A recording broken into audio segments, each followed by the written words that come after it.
पूर्णमदः पूर्णमिदं पूर्णात् पूर्णमुदच्यते पूर्णस्य पूर्णमादाय पूर्णमेवावशिष्यते। ॐ शान्ति शान्ति शान्तिः। शङ्करं शङ्कराचार्यं केशवं बादरायणं सूत्रभाष्य कृतौ वन्दे भगवन्तौ पुनः पुनः। ईश्वरो गुरुरात्मेति मूर्तिभेदविभागिने व्योमवद्व्याप्तदेहाय दक्षिणामूर्तये नमः। ॐ शान्ति शान्ति शान्ति। तो यहाँ पे ये बताया कि जो उत्पत्ति माने भूमि आदि उनकी सत्ता भले न हो, नित्य आकाश की असत्ता कैसे होगी? पूर्व पक्षी पूछा आकाश का नाश कैसे होगा? आकाश का प्रलय में आकाश का भाव कैसे कहोगे? आकाश का नाश होता है क्या? ये श्लोक 41वां है, श्लोक नंबर 41, पेज नंबर 44 पे इस पुस्तक में। ननु भूम्यादिकम माभूत परमाणुवंत नाशतः कथम ते व्यतो सत्वम बुद्धि मारोहति चेत। भूमि आदि भले न हो, भूमि आदि क्योंकि पृथ्वी जल तेज वायु ये चार के परमाणु मिलकर के ही जगत बना है, इसलिए परमाणु पर्यंत नाश हो जाएंगे तो भूमि आदि का अभाव हो गया। लेकिन आकाश तो नित्य, आकाश निरवय पदार्थ है, नित्य है, उसका अभाव कैसे होगा? उसके अभाव की कल्पना आपकी बुद्धि में कैसे आ गई? फिर सिद्धांती जो है इसका प्रतिबंधी रूप से उत्तर दिया कि जैसे देखिए अत्यंतम निर्जगत व्योम यथा ते बुद्धि आश्रितम। हाँ, निर्जगत अत्यंतम निर्जगत व्योम, जगत से रहित आकाश को माना तुमने, जगत नहीं लेकिन आकाश है। तो जैसे अत्यंत जगत के अभाव से, जगत से रहित, जगत मात्र से रहित, पूरे जगत से रहित आकाश जैसे तुम्हारी बुद्धि में आ गया, वैसे ही आकाश से रहित सत तत्व हमारी बुद्धि में कैसे नहीं आएगा? इस तरह से वो सिद्धांती ने जवाब दिया। तो तब यहाँ पे ऐसा बता दिए कि वो इसी प्रकार आकाश से रहित सत तत्व हमारी बुद्धि में आ गया। फिर ये शंका कर रहे न ही दृष्टि अनुपन्नम नाम, एक न्याय है, ये युक्ति है कि जो प्रत्यक्ष सिद्ध वस्तु है उसमें कोई अनुपत्ति नहीं होती। जैसे जो है कोई बोले गाय का दूध सफ़ेद होता है, दूसरा बोले नहीं नहीं भाई, सफ़ेद गाय का दूध सफ़ेद होगा, काली गाय का दूध काला होता है। युक्ति ये दी तो बोले नहीं, ऐसा नहीं हो सकता। जो प्रत्यक्ष हमने देखा है, प्रत्यक्ष देखी गई वस्तु में युक्ति से कि ये संभव नहीं, ऐसा नहीं कहा जा सकता। प्रत्यक्ष जो अनुभव में आ रहा है, जैसे हमको प्रत्यक्ष में अनुभव आ रहा है कि रोज हम गहरी निद्रा में जाते हैं, कोई जगत नहीं है। अब कोई कह अरे कैसे, ऐसे कैसी जगत नहीं होगा, इतना लंबा चौड़ा जगत सुसुप्ति में कैसे जो है अभाव हो जाएगा? तो प्रत्यक्ष सिद्ध वस्तु में कोई अनुपत्ति नहीं होती, युक्ति से विरोध नहीं दिखा सकते, क्योंकि वो प्रत्यक्ष सिद्ध है। नहीं दृष्टि अनुपन्नम नाम, दृष्टि यानी प्रत्यक्ष सिद्धे, प्रत्यक्ष सिद्ध वस्तु में कोई अनुपत्ति नहीं होती कि ऐसा कैसे होगा, ऐसा कैसे होगा। जब अनुभव में आ रहा है, जैसे कोई आदमी मोटा तगड़ा है लेकिन उसको पीठ में दर्द हो रहा है, अब वो रो रहा है, अरे ऐसे कैसे हो सकते हैं, आप तो इतने मोटे तगड़े हैं, आपको कैसे दर्द होगा? ऐसे होगा? प्रत्यक्ष सिद्ध वस्तु है, उसमें युक्ति के द्वारा तुम मोटे तगड़े हो, तुम्हें दर्द कैसे होगा? ये ऐसा नहीं होता है। प्रत्यक्ष सिद्धि वस्तु में कोई अनुपत्ति नहीं होती है। इति न्यायम आश्रित्य चोदयति, इसी युक्ति को लेकर के, न्याय को लेकर के शंका कर रहा है। ये सिद्धांत ये कहेगा, सिद्धांति उसके ऊपर आक्षेप कर रहा है। निर्जगत वो मतलब वो शंका करे, पूर्व पक्षी शंका करेगा, फिर सिद्धांति उसका खंडन करेगा। इसी एक ही श्लोक में दोनों का जाएगा। निर्जगत व्योम दृष्टं चेत, निर्जगत व्योम दृष्टं चेत प्रकाश तमसी विना, प्रकाश तमसी विना क्व दृष्टं किंच ते पक्षे क्व दृष्टं किंच ते पक्षे न प्रत्यक्षं वियत् खलु न प्रत्यक्षं यत् खलु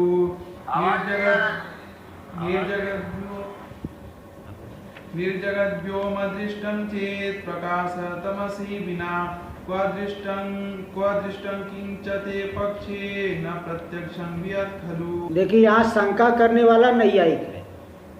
शंका जो पूर्व पक्ष आ रहा है नैयायिक आ रहा है। तो नैयायिक क्या कहेगा, जैसे अभी बताया ना दृष्टि प्रत्यक्ष, जो प्रत्यक्ष सिद्ध वस्तु में युक्ति से विरोध नहीं दिखा सकते। हम तो प्रत्यक्ष सिद्ध वस्तु को बता रहे हैं कि निर्जगत व्योम देखा गया है, हमको प्रत्यक्ष है, निर्जगत व्योम देखा गया है, इसलिए आप युक्ति सिद्ध करोगे कि कैसे जो है निर्जगत व्योम, जगत के निर्जगत व्योम कैसे होगा। अगर निर्जगत व्योम हो रहा है, जगत मात्र से रहित आकाश है, तो आकाश से रहित सत्तत्व भी है, युक्ति से आप सिद्ध करें। भाई हम तो प्रत्यक्ष सिद्ध वस्तु को बता रहे हैं, ऐसा पूर्व पक्षी कहा। इसलिए निर्जगत व्योम दृष्टम चेत, यहाँ तक पूर्व पक्षी आया कि जगत से रहित व्योम आकाश देखा गया है। चेत यानी यदि ऐसा कहो तो, सिद्धांति कह रहा जवाब दे रहा है सिद्धांति आगे। एक बात बताओ, प्रकाश तमसी बिना क्व दृष्टम, जगत से रहित आकाश को तुमने देखा है, प्रकाश में देखा कि अंधकार में देखा है बताओ। लोक में तो दो ही चीज है, या तो आप दिन में देखोगे या रात में देखोगे। लोक में आप अगर देख रहे हो तो या तो दिन में देखोगे नहीं रात में देखोगे। मैंने दिन में उसको देखा, इससे मिला, वो व्यवहार किया, बाजार गया, जंगल गया, यहाँ गया, वहाँ गया, ये तो प्रकाश में व्यवहार होता है।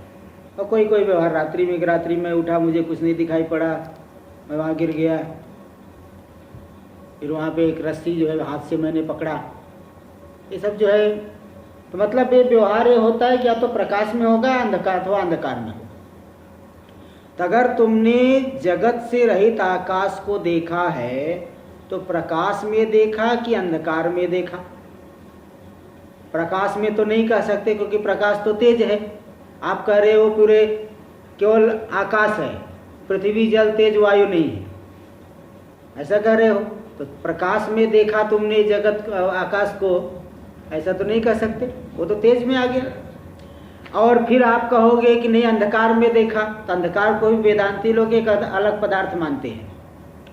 वेदांती अंधकार को एक अलग पदार्थ मानते हैं। तब तो निर्जगत व्योम कहाँ हुआ भाई? अंधकार में देखा तो भी तो अंधकार आ गया कि नहीं। इसलिए अगर तुमने जगत से रहित आकाश को देखा तो प्रकाश और तम के बिना कहाँ देखा।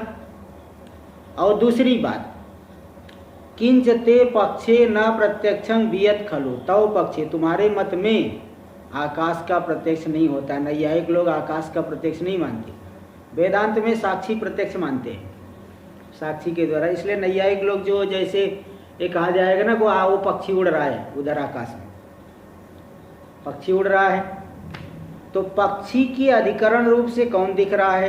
वो आकाश नहीं है, आकाश का प्रत्यक्ष नहीं होता है, बल्कि पक्षी के अधिकरण रूप से प्रभा मंडल को मानते हैं नैयायिक लोग। आप मुक्तावली ग्रंथ पढ़ेंगे उसमें आया है उदाहरण, इह बलाका, इह अत्र बलाका तत्र बलाका, वो देखो बगुला उड़ रहा है उधर।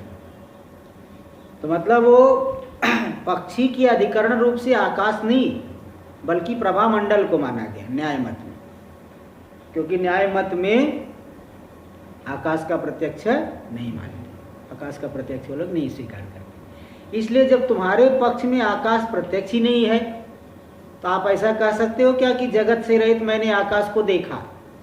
ऐसा नहीं कह सकते। अगर ऐसा कहोगे तो अपसिद्धांत, आप अपने सिद्धांत से विरुद्ध हो गए। यही बात यहाँ दिखा दी है। देखिए, हाँ जी बोलिए। पर तार्किकों का ये पक्ष तो ठीक नहीं है ना कि आकाश है ही नहीं, क्योंकि आकाश का मतलब है जो अवकाश थे, तो अवकाश मिल रहा है तो आकाश तो है ही नहीं। सृष्टि से पहले, अच्छा, सृष्टि से पहले के लिए कह रहे हैं ना कि सदैव सोमविदम अग्र आसीत, सत ही था, कुछ नहीं था। तो सृष्टि से पहले आकाश, पूरा जगत नहीं था, क्योंकि वेदांती तो आकाश की भी सृष्टि मानते हैं, इसलिए वो भी नहीं था, ऐसा कह रहे हैं। देखिए निर्जगह देती है। दर्शना में वो कह दिया कि हमने तो देखा है, बोले दर्शन ही असिद्ध है। दर्शना में वो असिद्धम इति परिहरत, वो आकाश जगत से रहित आकाश का दर्शन हो ही नहीं सकता, क्योंकि पूछा जाएगा ना तो प्रकाश में देखे कि अंधकार में देखे। प्रकाश को मानोगे तो फिर तेज हो गया, अंधकार को मानोगे तो वेदांत में अंधकार भी एक अलग द्रव्य होता है, तो जगत से रहित आकाश कैसे कहोगे। अपसिद्धांतोपि, दूसरी बात, अगर प्रत्यक्ष आकाश को मानोगे तो आपके सिद्धांत के विरुद्ध है, क्योंकि नैयायिक लोग आकाश को प्रत्यक्ष नहीं मानते हैं। न्याय सिद्धांत में वो तो शब्द के अधिकरण रूप से आकाश का अनुमान करते हैं। एक आकाश जो है शब्दाधिकरणम आकाशम, शब्द गुणकम आकाशम, ऐसा कहते हैं। इसलिए अपसिद्धांत भी होगा, सिद्धांत के विरुद्ध हो गए, सिद्धांत छोड़ दिया आपने, ये विरोध हो जाएगा। इस तरह से सिद्धांति का पूर्व पक्षी भी नैयायिक भी कहेगा ननु दर्शना भाव सद्वस्तुन्यपि समान, सद्वस्तु में भी तो दर्शन का भाव समान ही है। क्या पहले दिन सत्व का ज्ञान हो जाता है क्या? वेदांत में भी पहले दिन घर छोड़ के आया अथवा विरक्त हुआ, उसी दिन तुरंत ही दर्शन हो जाता है। इसलिए यहाँ बोलते भाई पहले श्रद्धा को, गुरु जी मालूम नहीं पड़ रहा है, बोले अरे बेटे श्रद्धा करो, तब तो तुम्हारी आत्मा है, हाँ श्रद्धा करो, तुम्हारा मन अभी चंचल है इसलिए तुम नहीं जान पा रहे हो। तो दर्शन का भाव तो सद्वस्तु में भी समान है। इसलिए कठोपनिषद में मंत्र है अस्तित्व उपलब्धव्य तत्व भावेन चो भयो, अस्तित्व उपलब्धस्य तत्व भाव प्रसिद्धति।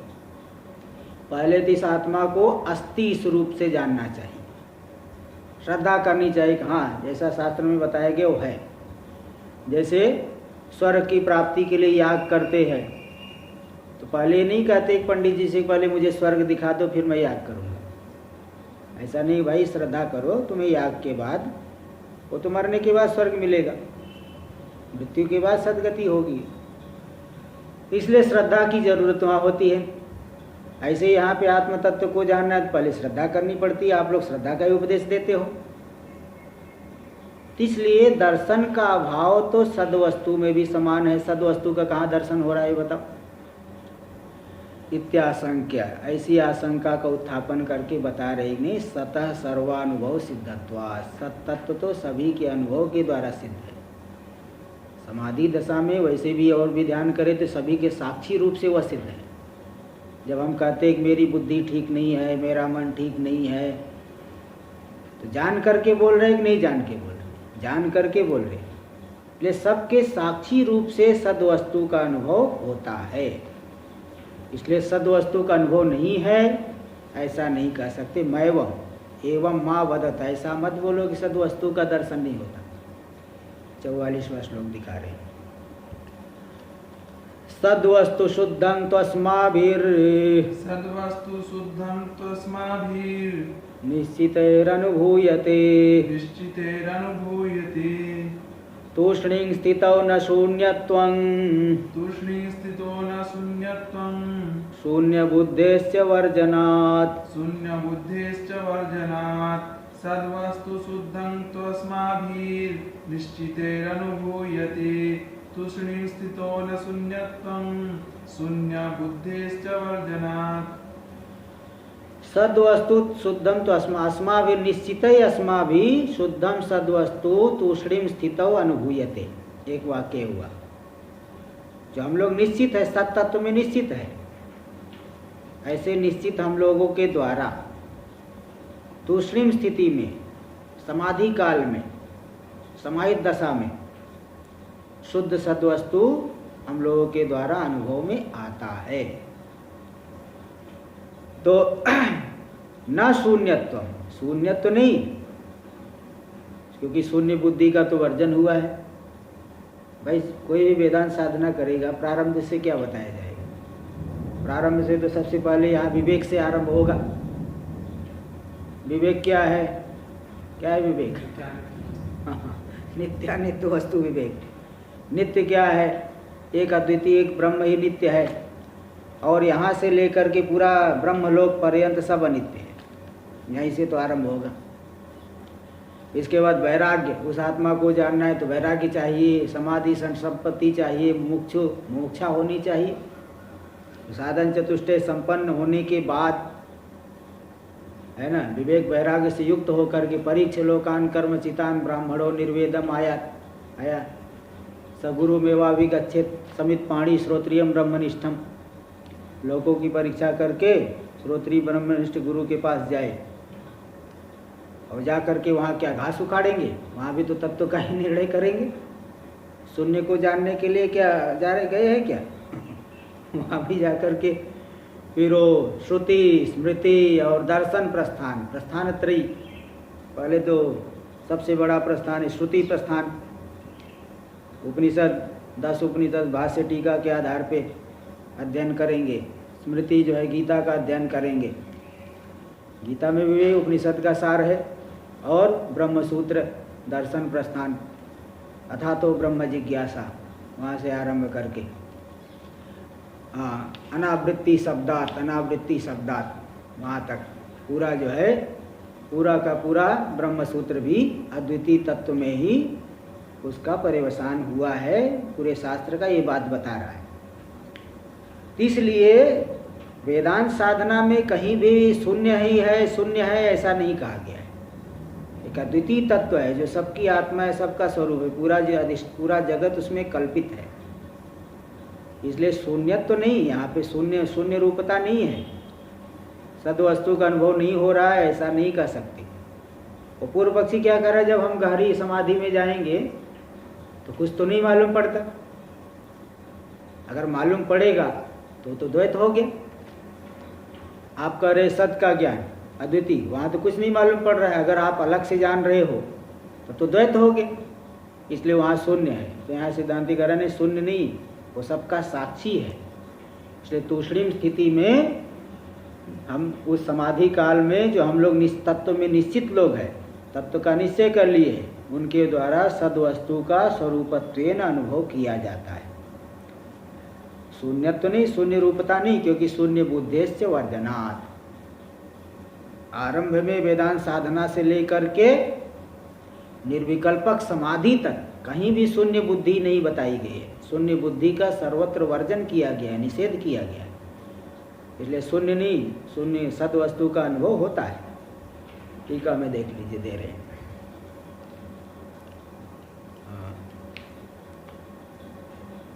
सद्वस्तु ननु तूष्णीम भावे शून्यमेव। तूष्णीम अवस्था में, समाधि अवस्था में शून्य ही है। इतरस्य से कस्यापि प्रतीत्य भावात्, अन्य किसी की तो प्रतीति नहीं होती है। इत्याशंका बोले नहीं, ऐसी आशंका को उत्थापन करके बता दिए कि नहीं। शून्यस्यापि शून्य प्रतीत्य भावात् शून्यस्यापि शून्य प्रतीत्य भावात् शून्यमपि न संभवति। शून्य की भी सिद्धि नहीं हो पाएगी, क्योंकि शून्य की प्रतीति नहीं है।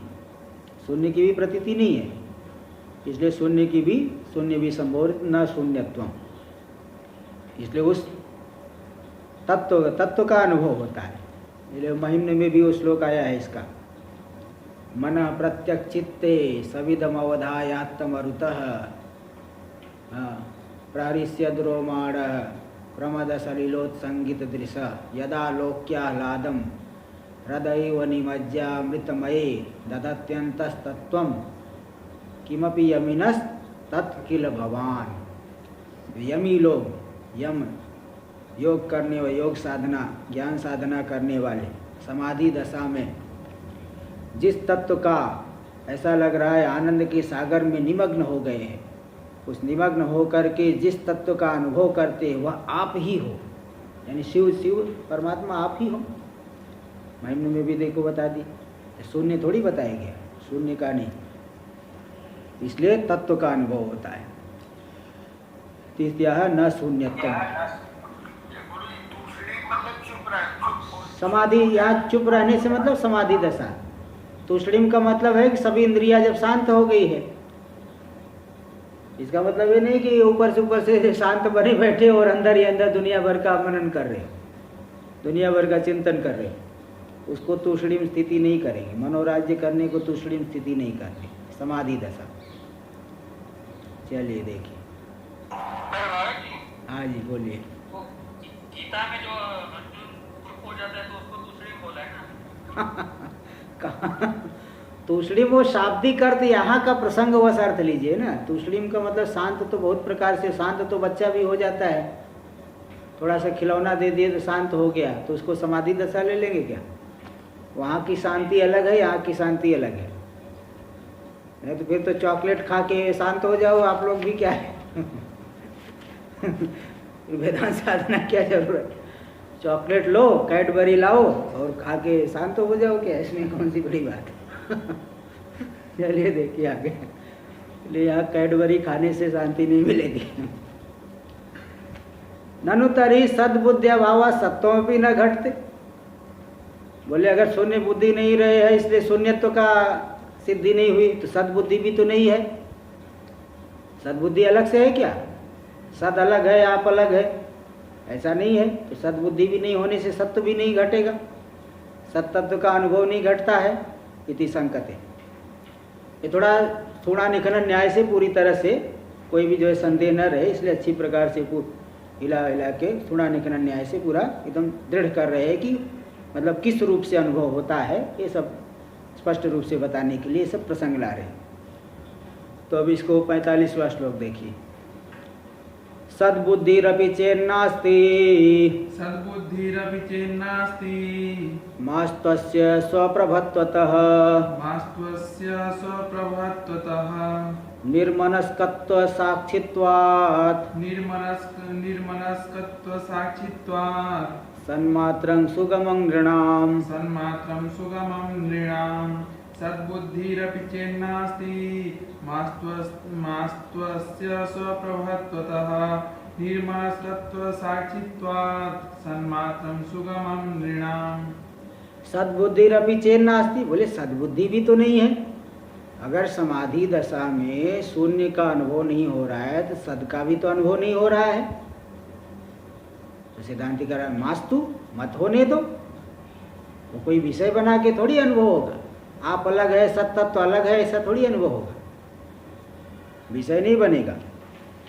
अस्य स्वप्रभत्वता, यह स्वयं प्रकाश है, इसलिए वह सद विषयक बुद्धि है। सद विषय बना के हम उसको जाने, ऐसा नहीं कर सकते। केनोपनिषद में इसलिए सब आ गया।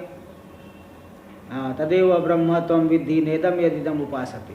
जिसकी तुम उपासना कर रहे हो ब्रह्म नहीं है, वो परिच्छिन्न ब्रह्म नहीं होता है। ब्रह्म का मतलब जो व्यापक है, 3 प्रकार के परिच्छेद से रहित है। देश काल वस्तु का कोई परिच्छेद नहीं, वो अलग है, हम अलग है, ऐसा नहीं। इसलिए वह स्वयं प्रकाश है, इसलिए अलग से सद बुद्धि बने ऐसा नहीं। फिर कैसे उनका अनुभव होगा? बोले निर्मनस्कत्व साक्षित्वात्, निर्मनस्कत्व दशा, निर्गतम मनो यस्याम अवस्थायाम, है ना, सा तद अवस्था निर्मनस्कत्व, यानी मन से रहित दशा, मन के अभाव वाली दशा। मन भी उस दशा में विलीन हो गया है, मन का अलग से स्फुरण नहीं है। अभी जो समाधि जो बताया गया, ध्यात्री ध्याने परित्यज्य क्रमाध्येय को गोचरम, समाधि लगाएंगे पहले तो त्रिपुटी रहती है, इसके बाद क्रम से मैं ध्यान करने वाला हूँ, ध्यान क्रिया कर रहा हूँ, ये सब विलीन हो जाएगा। बस ध्येयाकार, ये वृत्ति सविकल्प निर्विकल्प समाधि। इसी प्रकार यहाँ उस दशा में मन भी अलग से नहीं रह जाता, मन का कोई संकल्प विकल्प नहीं, मन भी अलग से नहीं रहा। तो मन के अभाव का भी जो साक्षी है, मन का भाव क्या? मैं इस समय इतने समय तक समाहित रहा, मैंने कुछ नहीं जाना, मेरे मन में कुछ संकल्प विकल्प नहीं हुआ। इस तरह से मन के अभाव का भी जो साक्षी है, इस रूप से जानने वाला, इस रूप से उस तत्व का अनुभव हो रहा है। इसलिए निर्मनस्कत्व साक्षित्वात्, मन के अभाव का भी वह साक्षी होने से, साक्षी रूप से सन्मात्रम सुगमम नृणाम, सन्मात्र सत्तत्व जो है अधिकारी नृणाम, सभी पुरुषों को नहीं, अधिकारी पुरुषों को जानना सुगम है, सरल है, जान सकते हैं। ऐसी बात नहीं कि जान ही नहीं पाएंगे। टीका में सद्बुद्धि रीति तस्य स्वप्रकाशत्वात् न तद्बुद्धि भाव अनिष्ट, वह तो स्वयं प्रकाश, इसलिए विषय बना करके उसको हम जाने ऐसा नहीं। इसलिए उसकी बुद्धि का अभाव, अलग से बुद्धि बनेगी ऐसा नहीं कर सकते। विषय बना करके ज्ञान नहीं होता, वह स्वयं प्रकाश है ना, विषय बना के ज्ञान नहीं। इसलिए तस्य स्वप्रकाशत्वात् न तो तद्बुद्धि अभाव अनिष्ट। स्वयं प्रकाश होने से ब्रह्म विषयक बुद्धि अलग से नहीं हुई, बुद्धि का अभाव हुआ, ये कोई अनिष्ट नहीं है। इति परिहरति मास्तु, ऐसा मत हो, सद्बुद्धि भले न हो किंतु स्वयं प्रकाश है। स्वगोचर बुद्धि भाव है, कथम सद वस्तु अवगंतुम शक्यते। फिर ये शंका होगी, देखिए लोक में हमें जितनी भी वस्तु का ज्ञान होता है, घट का ज्ञान हो मतलब घट विषयक वृत्ति बनी, किसी वस्तु का ज्ञान हुआ, रूप का ज्ञान हुआ मतलब रूपाकार वृत्ति बनी, तब हमने जाना। किसी जो है पशु का ज्ञान हुआ तो पशुआकार वृत्ति बनी, मधुर रस का ज्ञान हुआ, मधुराकार वृत्ति बनी। तो लोक में जिस वस्तु का ज्ञान होता है तद विषयक वृत्ति बनती है। अगर सद वस्तु विषयक वृत्ति नहीं है तो फिर सत का ज्ञान कैसे होगा? स्वगोचर बुद्धि भावे कथम सद वस्तु अवगंतुम शक्यते। स्व विषयक बुद्धि जब नहीं रहेगी तो सद वस्तु कैसे जाना जाएगा? इत्यतः ऐसी आशंका होने पर कह दिए, ऐसी आकांक्षा होने पर कह दिए कि निर्मनस्कत्व साक्षित्वात्, ब्रह्म विषयक वृत्ति भले नहीं किंतु मन के अभाव के साक्षी रूप से ब्रह्म का वह ज्ञान होता है। अधिकारी पुरुषों को जानना सरल है, कोई कठिन नहीं है, सरल है, अधिकारी पुरुष होना चाहिए बस। एवं निष्प्रपंचस्य साक्षिणः तूष्णीम स्थितो भानम प्रदर्शित। प्रपंच से रहे साक्षी का तूष्णीम स्थिति में समाधि दशा में भान को दिखा करके, एतद दृष्टांत बलेन, अब इसी समाधि को दृष्टांत बना करके, इसी समाधि को दृष्टांत बना लीजिए। इस दृष्टांत के बल से सृष्टि पुरापि सद्वस्तु तथा अवगंतुम शक्यते। सृष्टि से पूर्व काल में भी सद्वस्तु जो है, जो निष्प्रपंच है सद्वस्तु को निष्प्रपंच रूप से जाना जा सकता है। अवगंतुम शक्यते, जान सकते हैं। इस बात को अगले श्लोक में दिखा रहे हैं, 46वां श्लोक। मनोजृंभण राहित्ये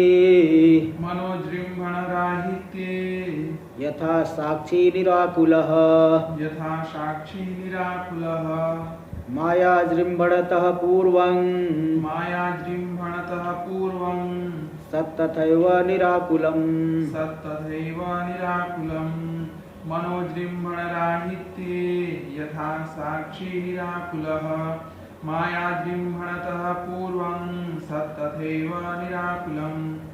मनोजृंभण राहित्य, मन का जृंभण यानी जम्भाई विस्तार, जृंभण करते हो जम्भाई मुंह फैलाना। ऐसे मन का विस्तार जब नहीं है, मन संकल्प विकल्प नहीं कर रहा है, तो साक्षी उस समय क्या? निराकुल, विक्षेप रहित साक्षी है। मन जृंभण राहित्य होने पर, क्योंकि मन के माध्यम से अविद्या जो है संसार को फैलाती है। विवेक चूड़ामणि में भी श्लोक इसीलिए आ गया, न ही अस्ति अविद्या मनसोतिरिक्ता मनो ही अविद्या भवबंध हेतु तस्मिन् विनष्टे सकलं विनष्टम विजृंभितेस्मिन् सकलं विजृंभते। बोले देखो भाई, अविद्या रूप से प्रकट नहीं है, अविद्या मन रूप से प्रकट है, इसलिए अविद्या मन से अतिरिक्त नहीं है। इसलिए मनो ही अविद्या भव, मन ही अविद्या है, क्योंकि अविद्या का कार्य है। अविद्या मन रूप से प्रकट होकर के बंधन में डाल रही, इसलिए वही बंधन का हेतु है। और तस्मिन् विनष्टे सकलम विनष्टम, उसके मन के विनष्ट हो जाने पर समझ लो संसार विनष्ट हो गया। और विजृंभितेस्मिन्, और जब तक मन जो है फैला हुआ है, व्यापार संकल्प विकल्प कर रहा है, तब तो सकलम विजृंभते, पूरा संसार समझ लो फैलते जा रहा है। इसलिए जब मनोजृंभण राहित्य, समाधि दशा में मन का अभाव हो गया, मन का विस्तार नहीं रहा, तो साक्षी क्या हो गया? निराकुल, विक्षेप रहित हो गए। और माया जृंभणतः पूर्वं, ते जैसे दृष्टांत हुआ ऐसे दार्ष्टान्तिक में आ जाइए। इसी प्रकार जब माया का विस्तार नहीं है, आकाश आदि के क्रम से पांच भौतिक सृष्टि नहीं है, सृष्टि से पहले के काल में माया के विस्तार रहने पर, विस्तार का भाव होने पर, जम्भाई नहीं होने पर, विस्तार नहीं होने पर उससे पहले सत तथैव निराकुलम, वो जो सत तत्व है निराकुल, विक्षेप से रहित, कोई भी जगत से रहित है, एक मेवा द्वितीय। जगत काल में भी एक देव मेवा द्वितीय है, किंतु नाम रूप की यहाँ अभिव्यक्ति है, अज्ञानी पुरुषों को दिखाई पड़ेगा, लेकिन वहाँ पे कोई जगत नहीं। जैसे हम लोग गहरी निद्रा में कोई जगत नहीं दिखता, इसी प्रकार वहाँ सृष्टि से पहले की दशा भी ऐसी ही है, इसी तरह से जान लेना चाहिए। तो माया के जृंभण विस्तार से पूरा ये जगत फिर बन गया माया के माध्यम से। इसलिए माया को उपादान कारण मान लेते, माया अंश को लेकर के सत तत्व को भी उपादान कारण मानते हैं। ये माया परिणाम तो माया में ही होगा, सत तत्व तो वो निमित्त कारण है चैतन्य की प्रधानता से। फिर बोले अच्छा माया का क्या लक्षण है, माया किसे कहते हैं, माया है क्या चीज, माया या किम लक्षण, माया का लक्षण क्या है। नित्यता ऐसी आकांक्षा होने पर अब वो भी बताना पड़ेगा, माया का लक्षण दिखाना पड़ेगा। इसलिए यहाँ दिखा रहे 47वें श्लोक में, निस्तत्वा कार्यगम्यास्य शक्ति मायाग्निशक्तिवत् नई शक्ति क्वचित् कैश्चित् बुध्यते कार्यतः पुरा। निस्तत्वा कार्यगम्यास्य शक्तिर्मायाग्निशक्तिवत् न हि शक्तिः क्वचित् कैश्चित् बुध्यते कार्यतः पुरा। अस्य शक्तिर माया शक्ति अग्नि शक्तिवत, पहले दृष्टांत ले लीजिए अग्नि शक्ति। जैसे एक अग्नि शक्ति है, अग्नि शक्ति कैसे मालूम पड़ेगी, उसके कार्य को देख करके। अग्नि आदि स्वरूप से अतिरिक्त अग्नि तो है, चंद्रकांत मणि रख दो तो कुछ जलाएगी नहीं, किंतु वो नहीं रहने पर चंद्रकांत मणि एक देते उदाहरण देते हैं। वैसे सामान्य रूप से तो प्राय करके हम लोग तो ये देखते हैं कि भाई अग्नि जल गई, उस पर हाथ जाएगा तो जलेगा, अग्नि पे ही भोजन पकाते, अग्नि पे ही सब होता है, सब कुछ भी गर्म करना हो तो अग्नि के स्वरूप के अतिरिक्त कार्य को देख करके, जो जलना रूपी कार्य है, दहन, ऐसा इस कार्य को देख करके मानना पड़ता है कि अग्नि में जलाने की शक्ति है। क्योंकि अग्नि में हाथ डालोगे तो हाथ जल जाएगा, स्फोट फोड़ा हो जाए, छाला हो जाएगा। तो अग्नि की शक्ति जैसे कार्य के द्वारा मालूम पड़ती है, अग्नि में दाहिका शक्ति है, कैसे मालूम पड़ा, कार्य के द्वारा। ऐसे ही इस सत तत्व की एक शक्ति है माया शक्ति, जो निस्तत्वा, सत से अतिरिक्त उसका कोई स्वरूप नहीं। माया शक्ति को सत से अलग कर दो तो क्या हो गया, असत हो गए। सत से अलग असत है, से निस्तत्व है, वह यथार्थ स्वरूप से रहित है, उसमें कोई तत्व नहीं है। तो लेकिन कार्य के द्वारा मालूम पड़ती, पूरा जगत रूपी कार्य एक अद्वितीय ब्रह्म है जो कि निष्क्रिय है, निर्गुण है, निराकार है। उसमें जगत कैसे बना, जगत आया कहाँ से, तो ये बताएंगे वेदांत के वेत्ता लोग कि वही परमात्मा जो अद्वितीय है, निर्गुण है, निराकार है, जब माया से विशिष्ट हो गया तो उसको ईश्वर कह देते हैं।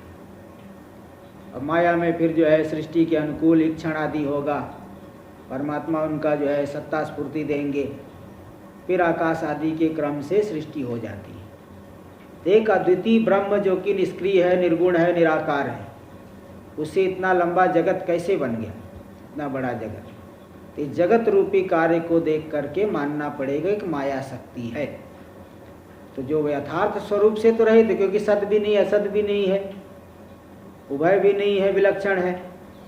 वह चेतन से भिन्न है कि अभिन्न है, भिन्न नहीं कह सकते, अलग करके अलग करोगे तो असत हो जाएगी। अभिन्न कहोगे जैसे वो मिथ्या है, चेतन भी मिथ्या हो जाएगा। भिन्न भी नहीं, अभिन्न भी नहीं, उभय भी नहीं, क्योंकि उभय देखा नहीं गया है। सावयव है कि निरवयव है, सावयव तो नहीं मालूम पड़ रहा है। और निरवयव भी नहीं कह सकते, क्योंकि उस आकाश, पृथ्वी, जल, तेज, वायु, आकाश, ये सब कार्य सावयव दिख रहे हैं, उसको निरवयव भी नहीं कह सकते। सावयव भी नहीं, निरवयव भी नहीं, उभय भी नहीं, भिन्न नहीं अभिन्न नहीं, सद नहीं असद नहीं, उभय नहीं, तो कुछ है जो शरीर द्वय का कारण है, पूरे संसार का कारण है, और जिसका ज्ञान के द्वारा बाध होता है। मुख्य लक्षण है कि ज्ञान के द्वारा उसका बाध होता है। जिसका ज्ञान के द्वारा बाध हो जाए वही है माया, वही अविद्या। ज्ञानापनोद्य, ज्ञानापनोद्यत तो यही मुख्य लक्षण होता है, ज्ञान के द्वारा जो बाधित हो जाए। तो निस्तत्वा कार्य गम्या, तत्व से रहित और कार्य के द्वारा जिसका ज्ञान होता है, ऐसी इस परमात्मा की शक्ति है माया शक्ति। जैसे अग्नि की शक्ति कार्य से मालूम पड़ती है, हाथ डालो तो जल जाएगी, बाहर से ऊपर छोटा बच्चा दूर से देखता है, कुछ नहीं, अग्नि में हाथ डाल दिया जल गया, फिर दूर भागेगा। तो नहीं शक्ति क्वचित कैश्चित बुध्यते कार्यतः पुरा, कार्यतः पुरा क्वचित, क्वचित कार्यतः पुरा कैश्चिदपि शक्ति न बुध्यते। कार्य को कार्य होने से पहले कहीं पे भी किसी के द्वारा भी शक्ति का ज्ञान नहीं होता। वही आदमी बहुत पहलवान है, शांति से बैठा है, दूसरे लोग उसको छेड़ते हैं, है ना, दूसरे को परेशान करेंगे, छोटा बच्चा भी उसका बाल खींच लेगा, लेकिन जब किसी को दो थप्पड़ मार दे तो बाल बड़ा, अरे ये तो बड़ा पहलवान आदमी है, इससे दूर रहो। कोई आदमी वक्ता है, जैसे वो आता है ना स्वामी चैतन्य गिरी शास्त्री जी महाराज, वो गए इसी जो है विद्यालय के सामने, वो पक्कड़ ऐसे घूमते थे बहुत ज़्यादा, लेकिन वो प्रकांड विद्वान थे। तो किसी विद्यालय के सामने वहाँ वृक्ष के नीचे बैठे थे, तब से उस वृक्ष के पास में एक दूसरा वृक्ष था। दो विद्यार्थी लोग आके चित्सुखी का विचार करने लगे, और चित्सुखी में महाविद्या अनुमान ये बहुत कठिन है। महाविद्या अनुमान कर रहे, उनको लग ही नहीं रहा है। उनको बुलाए, अरे भाई इधर आओ। बोले महाराज अभी बैठिए, घंटी लगने वाली थोड़े समय बाद। उनको लगा कि भोजन के लिए बोलेंगे, बोले नहीं नहीं तुम आओ, जो है भोजन तो छोड़िए, तुम आओ इधर। तो उनको बता दिए बड़े सरल शब्द से। उनको समझ में आया, अरे इतने बड़े विद्वान है तो इतने हमारे गुरुजी भी ऐसा नहीं बता पाए। तो फिर इस तरह से, तो मतलब उनको क्या लगा कि कुछ भी नहीं है, लेकिन वो कितने प्रकांड विद्वान। तो मतलब कार्य को देख करके सामर्थ्य का भान होता है। कार्य को देखे बिना सामर्थ्य नहीं जान सकते किसके अंदर कितना सामर्थ्य है, वो कार्य से ही मालूम पड़ता है। इसलिए शक्ति का ज्ञान कार्य से पहले कहीं पे भी किसी के द्वारा भी नहीं हो सकता। इसलिए वो ऐसी जो सत्तत्व की शक्ति है माया शक्ति, जिसके द्वारा ये पूरा जगत रूपी कार्य हुआ है, वो माया शक्ति है। टीका में देख लीजिए, निस्तत्वा जगत कारण भूताद वस्तुना पृथक तत्व रहिता। जगत कारण भूत जो वस्तु है, सद वस्तु परमात्मा, उससे पृथक तत्व से रहित है। वो पृथक अलग कर दो तो कोई स्वरूप नहीं है, असत हो जाएगी। इसलिए पृथक वास्तव स्वरूप से रहित। और कैसे मालूम पड़ता है इस माया शक्ति का? कार्य गम्या, वियदादि कार्य लिंग गम्या। वियदादि कार्य रूपी लिंग के द्वारा उस शक्ति का अनुमान होता है कि बिना जो है इस माया के कैसे अद्वितीय तत्व से जगत बना, इसलिए वो माया शक्ति मानना पड़ेगा। तो अस्य सद्वस्तु न शक्ति, ये सद्वस्तु की जो शक्ति है, वियदादि कार्य जनन सामर्थ्य माया, आकाश आदि कार्य की उत्पत्ति का सामर्थ्य रूपी जो शक्ति है माया, ये कार्य को देख करके मालूम पड़ती है। माया इति उच्यते। वस्तु स्वरूपातिरिक्त शक्ति सद्भावे दृष्टान्तम। वस्तु स्वरूप से अतिरिक्त शक्ति है, इसमें दृष्टांत दे रहे अग्नि। यथा अग्न्यादि स्वरूपातिरिक्तम। अग्नि दूर से देख रहे, मालूम नहीं पड़ रहा है गर्म है कि ठंडा है। छोटा बच्चा जाएगा वहाँ पे हाथ डालेगा तो स्फोटादि कार्य, हाथ डालते ही हाथ जल जाएगा, स्फोट हो जाएगा, छाला पड़ जाएगा। तो स्फोटादि कार्य लिंग गम्यम, स्फोटादि कार्य लिंग से गम्य वहनी आदि निष्ठम सामर्थ्यम अस्ति। वहनी आदि में जो दहन सामर्थ्य, पाक सामर्थ्य, प्रकाशन सामर्थ्य, ये सामर्थ्य है। तद्वद ऐसे ही परमात्मा की शक्ति माया शक्ति आकाश आदि कार्य को देख करके मालूम पड़ता है। तद्वद इत्यर्थ। शक्ते कार्यलिंग गम्यत्वम व्यतिरेक मुखेन दृढ़यति। शक्ति कार्यलिंग से ही ज्ञापित होती है, कार्य रूपी लिंग से ही शक्ति का ज्ञान होता है। इसको व्यतिरिक के माध्यम से दिखाए कि जब तक कार्य न हो तब तक शक्ति को कोई जान नहीं पाता। किसके अंदर क्या शक्ति है वो कार्य करेगा तभी मालूम पड़ेगा। कार्य को देख करके शक्ति का ज्ञान होता है, नहीं तो ऐसे बोलने को तो कुछ बोलते रहे, विपरीत बोल देंगे। कार्य करे तो मालूम पड़ेगा हाँ इसके अंदर सामर्थ्य है। तो शक्ति का ज्ञान कार्य के द्वारा होता है और यह शक्ति निस्वरूप है। इस बात को अगले श्लोक में भी दिखा देंगे, आगे हम लोग कल करेंगे। ओम पूर्णमदः पूर्णमिदं पूर्णात् पूर्णमुदच्यते पूर्णस्य पूर्णमादाय पूर्णमेवावशिष्यते। ओम शांति शांति शांति। शंकरं शंकराचार्यं केशवं बादरायणं सूत्रभाष्य कृतौ वंदे भगवन्तौ पुनः पुनः। ईश्वरो गुरुरात्मेति मूर्तिभेदविभागिने